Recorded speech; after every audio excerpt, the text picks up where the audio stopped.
joining us for the discussion, I think we've got three very knowledgeable people about unconventional gas, the technical stuff, the background in the US, prospects for Europe. I'm sure we have a lot of, I've got questions in my head, but I should, to be fair, open it up to the audience first. We've got some time for a pretty good and vigorous discussion. If no one has a question immediately, I will ask the first one to you, Tom, since you've just joined us. What do you think the prospects are for unconventional gas development in Europe, knowing everything you know, for the audience here, having heard what we've heard before? Obviously, there are big differences in terms of regulation, in terms of property rights. Based on your experience, what do you see the challenges are, and ultimately, what do you think the trajectory will be? Do I need the mic? I think you do. Yeah, okay. Please. That's a lot of great questions, of course. From our perspective at Tamboran, we're a private company operated out of Australia with 27 million acres around the world. We operate in Ireland, Botswana, and Australia. From my perspective, as far as what I'm seeing here in the UK and the great experience in the US, is there's definitely a lot of opportunity. We see that there's great marketability, great shift in markets are going to occur in the shale gas and light tight oils is how we term them, as opposed to unconventional oils. I think Alan showed a great graph there as far as how the US is even turning the corner on oil production. And our challenge that we see is how we view each basin separately. Of course, myself being a geophysicist, I look at the rock first. The geology always comes first. You can regulate later. And the regulators are doing a great job doing that because they listen to what their science is telling them first.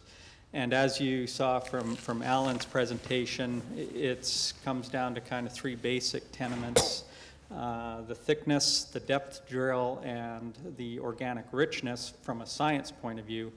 But as an oil company or a resource company, you have to develop a social contract with that country and respect what they want from air quality, seismicity.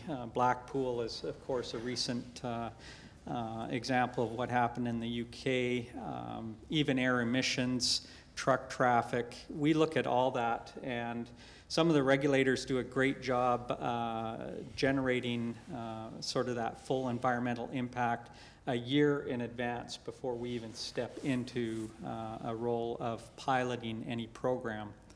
Again, I referred to Dr. Helm and Alan's great work there at Drilling Info.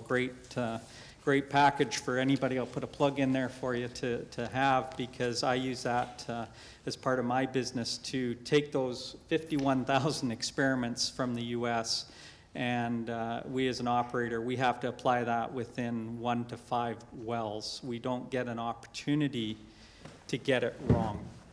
You get that first well wrong, you create an earthquake or you have a spill on site, it is a devastating impact for your program in that country. Do you think the skills that have been developed, I mean, one thing that comes out of your presentation is, first of all, from the huge differences in the effect and the success of different operators, goes to show, and everyone sort of knows, that this story of shale gas in the US has been a huge learning process. Every week things are changing and adapting, and so an enormous amount of human capital is built up in learning. Does this mean that it's the operators, the best operators from the US are the ones with the biggest potential to go global and lead it in Europe or in China or wherever? Or, and what if I'm an NOC from some country and I say, I understand in America they're very smart, but I think we can do this ourselves. Are they right or are they wrong if they say that? Well, interestingly enough, the great operators in one basin may not be the great operators in a second basin. They tried, one of the things we've learned is a lot of the different lessons you learn on one basin don't translate very well to another one.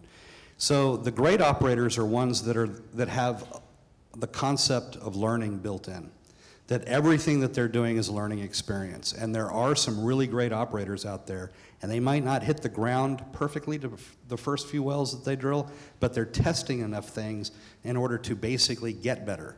And I think that that is a huge thing to look for. Anybody that comes in there and says that here's the magic bullet with regards to what it's going to do, to begin with, is probably not there. But those that sit there and say we have experience in terms of trying a variety of things and have some sort of protocol for basically experimenting to maximization and to start the ground without having a disaster, I think that's an entirely important part. Not so much, not just in the country itself, but just from an investment, continued investment point of view. Jan, in terms of public opinion in the Netherlands, what do you think will need to be done? And do you think it's possible to turn around? It seems like in Europe, first of all, there's Gasland, or Hazeland, maybe it's called in the Netherlands, which has had such an enormous impact, although I think it's been pretty thoroughly debunked, or at least pointed out that many of the incidents cited there were so unique to one particular place. I mean, is it possible in a place like Netherlands with tremendous green sentiment among the population, or France or Germany, is it possible to come back from this in terms of fracking and playing with puppies? Yeah. Well, on the fracking, yes. I mean, the word is out, and you can't put it back in and call it something else. That's of course one of the problems, because if you talk about stimulation, that would be maybe already a better term. But yes, I think developing shale should be possible. The argument in the Netherlands has started with one person, and it's interesting how that develops. And we call Netherlands indeed gasland. I mean, we are a gasland, so it's odd that you have a movie called Gasland prevents you from further activities at the moment. In the Netherlands, what we've noticed that it's not only the E&P industry, but it's virtually every industry that the public oppose against, whether it's power lines, whether it's power plants, whether it's gas storage. They don't want anything in their backyard. They don't even want windmills in their backyard. So what is the choice then? I mean, there's no energy if you don't make that choice. So I think it's up to us, not only to us, but also to governments, to explain, well, yes, renewable energy is fine, but for the next 20, 30, 40 years, we will not be in a position to provide the energy need only with wind energy or solar energy. And that's really, when you look at television, that's the story that's being told in all the advertisement by distribution companies.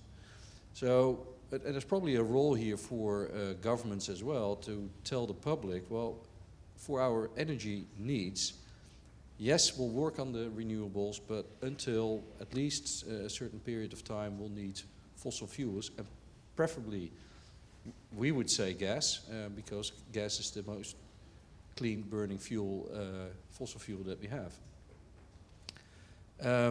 So that's, I think, an important part of the communication, but it's also, in the Netherlands, we stopped advertisement about gas in somewhere in the 80s, because there was no need to advertise about gas, how good the product is. I think that's an element. We're now slowly seeing that coming back, because you're competing with other energy sources, in particular with then wind and solar energy. So you have to, I think most people in the Netherlands would think that gas is coming out of a socket in the wall. That's it. They wouldn't know where it's coming from. They haven't experienced the 70s and 80s when the whole gas industry was developed in the Netherlands. But it also means that you have to go out to the communities where you want to have activities and do that indeed beforehand, not after you made your plans. No, do it beforehand. Get them involved and address their concerns. And I think if we start doing that, I don't see any reason why we would not be able to develop shale or any other coal bed methane or any other source. Assuming that you're right, and I hope you are, that the regulatory issues and the PR issues get sorted out, how will EBN be the entity that chooses partners and chooses operators, or how does that work? And how do you see the picture of sharp on their feet U.S. shale gas operators versus IOCs that are also now doing quite a lot, but relatively more new to the game or getting in through acquisition? No, the way in the Netherlands the regulations are structured, we don't get to choose our operators. We have operators pick the countries where they want to invest their money. So it's important that you have the right regulation and tax regime to make the investments attractive. For me, that's still a debate. The tax rate in the Netherlands is approximately 50%. And the question is, if you go to more marginal gas resources, whether that needs to stay like that. The corporate income tax in the Netherlands is 25%, and there's a special E&P tax of another 25%, roughly. So I think we need to also, and that's more up to the government, to start a debate whether you need to start treating this, if you really go to in the gas shale development, whether you also need to adopt your tax regime for that. Okay. I think one issue, a few issues have come up on the regulatory side, but I want to ask about property rights. And one point you made, Alan, I'd like maybe your thoughts, Tom, and then yours, Alan. One point in the U.S. is that the people on whose land you're putting some, not the most beautiful things in the world, even if it's not the end of the world, are making very good money out of this. And that is not the case in Europe, or is it the case to a certain extent, because where you put the infrastructure, you need to reach some lease arrangement, but they don't own the property rights underneath. Is that going to kill? Because in the U.S., you've got the not in my backyard balanced, or in most cases overwhelmed by the money in my pocket. In Europe, do you just have the not in my backyard and it's gonna take the day, or? Well, I'll open it up. From Canadian experience, of course, mineral rights are owned by the provincial jurisdictions, with some federal offshore and onshore rights being owned. The development process in Canada is not as fragmented as in the U.S. because of the fact that you're dealing with one regulator or one owner of the mineral rights in whatever jurisdiction you're drilling. So the style of development is more orderly, but Canada has a long history, obviously, of supplying the U.S. market. So we have developed our resource for really our largest trading neighbor to the south very judiciously and for profit, for obvious reasons. And from a UK perspective, the mineral rights issue isn't, in my mind, a big showstopper. What the showstopper will be is population density and just the development of the energy per se. But then that gets at even the issue of renewables, in that the power density, energy density, and intermittency of any power source, I don't care what you pick, renewables or non-renewables. I think Dr. Helm was looking 50 years out or 20 years out. Well, I'm saying 100 years out, you're dealing with an unconventional resource that is put to bed after 50, 60 years, and there's no environmental impact with it. Whereas a nuclear facility, for example, Scotland, they decommissioned one in 2004. Now you're left with a nuclear waste problem that doesn't get you anywhere. So the mineral rights issue isn't what I think you have to worry about. It's the population density for what you're looking at for whatever energy footprint you want to use. I do agree with the issue of population density being problematic. But I think that in a lot of parts of Europe, France, things like that, the farther you get away from the benefits of what are happening, the more that the benefits are big picture and kind of socialized. Joe Average doesn't really feel the benefits. He can be told the benefits all the time, but we're a species that doesn't really think beyond electricity comes out of the wall. And there is a lot of benefit to moving at least some part of the cash flow stream that comes out of oil and gas exploration production more towards the local and even to the individual out there. And I think that the more that companies are allowed at least to go, because in some places you're not even allowed to go make any kind of, you can build a hospital or you can make a payment on a one-time basis, but anything that smacks of a royalty is illegal. So anything that can be, moved to help oil, a lot of oil companies take very seriously their mandate to be good corporate neighbors to the people that they're going to be in there. And I think the more that you can move that, some of those revenues that are going to countries or whatever, the more it can be localized in terms of the spending, the better. Yeah, I'll just expand because I think Arkansas is a perfect example of that, isn't it, Alan, with regards to the benefits? Arkansas was basically a have-not state pretty well 10 years ago until Southwestern moved in.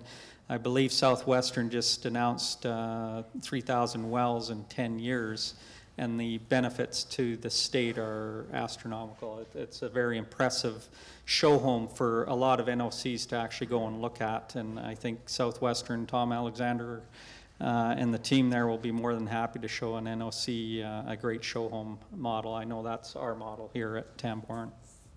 So if I may add, please. Because that's something we see in the Netherlands more and more, that helping the community with, some of them are easy, like repaving roads that you've used, but also helping with schools, swimming pools, fire trucks. We see it all sorts of forms. And that gets definitely appreciated. It's of course not the same as paying the landowner money. Although if you use land from farmers, the farmers definitely like the industry because the compensation they get is more than they would ever get from crop. I think in a lot of jurisdictions in Europe and elsewhere where they will come down on the side of seeking to build shale gas. The most obvious example for me is Ukraine, where they desperately, for strategic reasons, want to do it as fast as possible.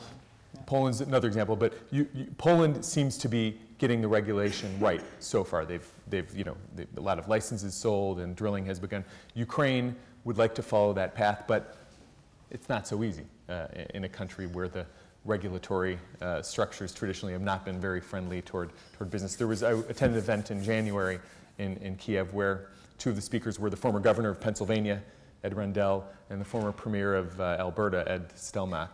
And you could see that they were really interested in what they had to say, but I think Pennsylvania and Ukraine are very different regulatory climates. So I believe we have a question from the floor. I guess this question is directed to Alan, but if Tom or Jan. Sorry, my name is Colin Oran. I'm with the Canada Pension Plan. I guess my question really centered a lot on best practices and the variance that exists between better producers and not so good producers. The first part was, do you have a sense of where those best practices are happening? I couldn't help but notice that the ones at the top tended to be not small, but smaller, and the ones at the bottom, like in Canada and Devon, tend to be bigger companies. So I'm wondering what they're doing right beyond a general comment about the culture is better at EOG. And then what was interesting as well is that over time, although maybe it was a short period of time, it seemed like there was a divergence occurring. I wasn't sure if I was seeing that right, because I would have thought that over time there'd be a convergence. Well, I think the reason that you haven't seen it start to converge, so to speak, has been in kind of the complete lack of transparency on who's really doing good and who's doing bad.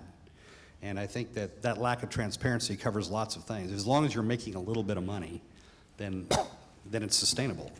And I think that I think over time, as it becomes more and more transparent, you're going to start seeing convergences.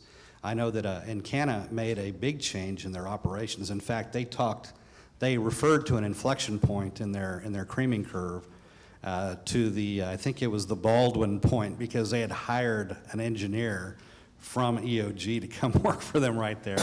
And you know, so they were able to go bring in some of those practices. We do the best, we try to identify the particular pieces, because you can oftentimes identify the particular things that they're doing, but in some cases you don't. You can't find, there's the secret sauce, at which point the bucket is they're doing something in that secret sauce to make it work. And then by looking at it over time, those that are just kind of, if they're staying in the same grade, you look at it over time, and are they getting better, are they getting worse? If they're getting worse, it means that they're just being less diligent. There's a lot of little things that go out to drilling these wells and fracking them, like the time between frack stages and the time between flowbacks. You know, it's real easy to lose a little bit of discipline and get a little lazy on these things and watch big impacts on production. That didn't completely answer your question. I think it's really going to be the people that pay a lot of attention all the time and look at every well that they drill as being important and not part of a cookie cutter. I mean, as institutional, I was thinking none of us are authorized to give investment advice, but when I saw that, I was like, long on that company and short on that company. I mean,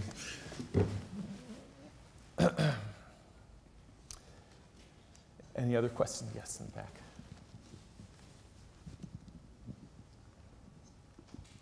Hi, Nick Prowse from Norton Rose.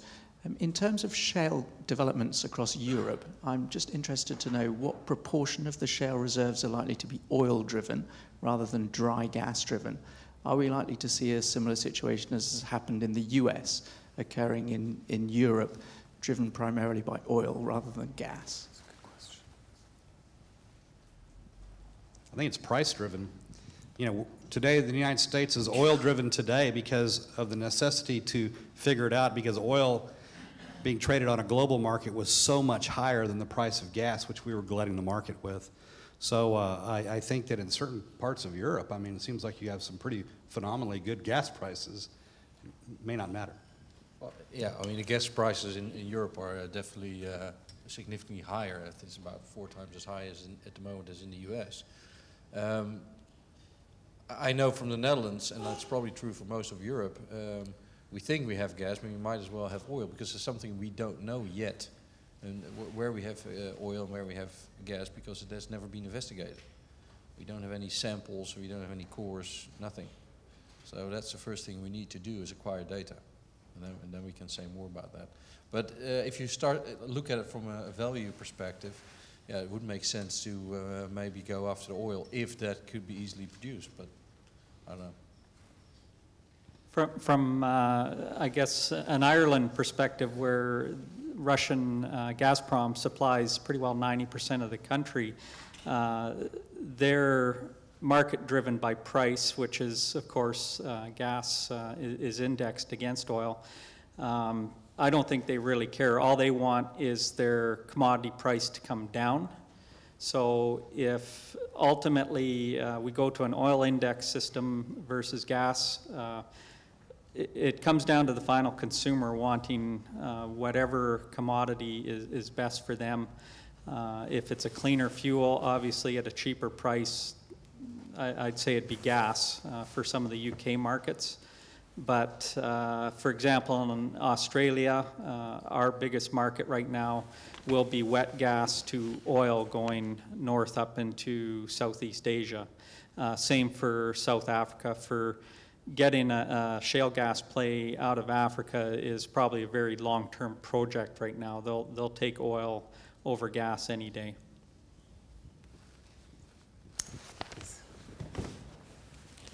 Gabriel Serisky from Petrom. I have a question for all the members of the panel. I think you all agree that all these new wells require a lot of attention, and probably the effort in the engineering is also higher. Probably also execution will require more on-the-spot decision to be taken. How are these companies dealing with all these challenges? Do we see also a correlation in terms of the size of the engineering staff they have? Is there an increased scarcity of, let's say, talented resources with this booming coming up? From my perspective, or from Tamborn's perspective, it is not as much the technology. The technology is a fleeting moment. We're always trying to improve because we're trying to drive our costs down, because as these unconventional resources come in, it should naturally drive that commodity price down, which is what you're seeing in the US. The talent pool required to see that is being developed. It does take time. You don't need as much effort as you think from an engineering or geoscience perspective. If anything, what I've seen in Alberta, for example, is a lot of the geoscience is being pushed worldwide. I'm a product of that, in that you evaluate your reservoir, you get it stimulated with a proper stimulation strategy, and then you move on to drilling well after well, repeatable result, and driving your costs down and learning curve up with every well. That talent pool is definitely lacking around the world, but I think it's being developed in North America rapidly. And once that talent pool gets out into the NOCs or IOCs, you will see that learning curve picked up very rapidly. From a Talisman perspective, I saw it occur within a 3-year time frame, for example, where I had a team of just 12 people going out into the US markets and trying to find a strategy to enter into shale gas development. The mandate was a BCF a day mandate, and that occurred with just 12 people as an example from my experience. I think the whole design of wells is fairly, I would say, standard. And so I don't see a real issue there. It's more the amount of wells that you would like to drill. So there you need more people, and it's just sheer the numbers, but also the equipment that is required, the number of drilling rigs, the number of the fracking equipment. Because most of that, it's not like the US, that I don't know how many rigs you have drilling in the US, but a couple of thousand. If you have maybe 20 onshore wells, that is, in Europe, that's probably already a lot. One of the things that's been interesting for us is we've been talking over the last year with a variety of very, very large mining companies. And they actually look at the international unconventional as much more of a mining project than an E&P project. They believe that their business models actually fit that far better than the E&P model. And that has some interesting implications with regards to oilfield services as a standalone deal, because these guys would be going out there and trying to bring everything in, because they're not going to stand for 30% margins on, or 30 to 50% margins on fracking or on drilling or any of these other things. It's if they're going to go drill 2,000 wells and frack them, then they're going to make the physical investment to go bring that in there, to go out there and do that and bring the margin down to nothing across that, and then either redeploy that hardware somewhere else, those crews and hardware somewhere else in another project, or to go wholesale them, or go out there and scrap that. Another example, for 5 pilot wells in Ireland, for the depth we're drilling at, we will build the rig and absorb that cost into the piloting program, and then we have that asset for sale to the UK or going down to South Africa. So you just build it as you go into the program. We have time for one more question. If no one has one, I'll ask one. So my question is, I think peak oil, peak gas has been thoroughly debunked by reality, and a number of speakers have referred to that. What about the theory that the shale gas in North America is also a bubble? And I can't describe what the theory is. There's one guy whose name I forget, who's a very well-known doomsayer. Arthur Bourbon, that's right. And it's an argument about long-run costs and getting, once you're past the sweet spot, it's all downhill from there. And we heard not that, but a sort of variation on that a little bit from Gazprom yesterday. What is your reactions to that? Well, I think in the States, for instance, gas has gone up as we quit drilling because gas is now a byproduct. And I was really interested to see whether we were going to break over on gas, given that it's a byproduct at this point, and nobody's really focusing on it. The fact that it's a byproduct, that it's a zero value byproduct in a lot of areas, given that 30% flare rate in the Bakken, is a pretty telling number. That they're going to, as long as oil actually has legs on it, which I mean $60 on up, there's going to be plenty of wells drilled. Probably not at $60, but at $80 to $100 and more, we're going to be able to keep the gas production at a very high level, it seems to me. So the theory was based on dry gas, basically, and it no longer applies. Okay. If there were no wet gas, would it have been right? Would the Bourbon theory be right? I mean, was there something to it? Well, Berman's theory was, on average, a well was less than economic. Well, and that includes all the wells that were drilled the first years that anything was going on. It's the same thing that I said, on average, it means that, it's a pretty good looking crowd right here. It's the reality is you have to look at it over time. Are the younger people better looking or are the older ones? And a well, it's just the opposite. The ones that you drill later are the younger wells are probably better performing than the older ones you did. You're trying new things. So this entire concept is you have to really subset it, and you have to look at both the rocks that they're drilling and what are they doing today? Are they getting better? And in nearly every case, they're getting better. And in nearly every case, they're economic and in terms of what the best operators in the latest plays are doing, which means that there's a huge open economic field for those that are really good at what they're doing and are getting better. Great. And yeah, I'm very familiar with Art Berman's thesis, and I believe it was on a dry gas economics platform, but I guess I'm from a total rock volume basis. When I look at a basin, whether there's 1,000 meters of rock or 10,000 meters of rock, I evaluate that entire basin for a hydrocarbon potential. You come up with an original oil in place or original gas in place, you pick. Unfortunately, in the U.S. case, the value for gas is, as a byproduct, is zero, and they flare it.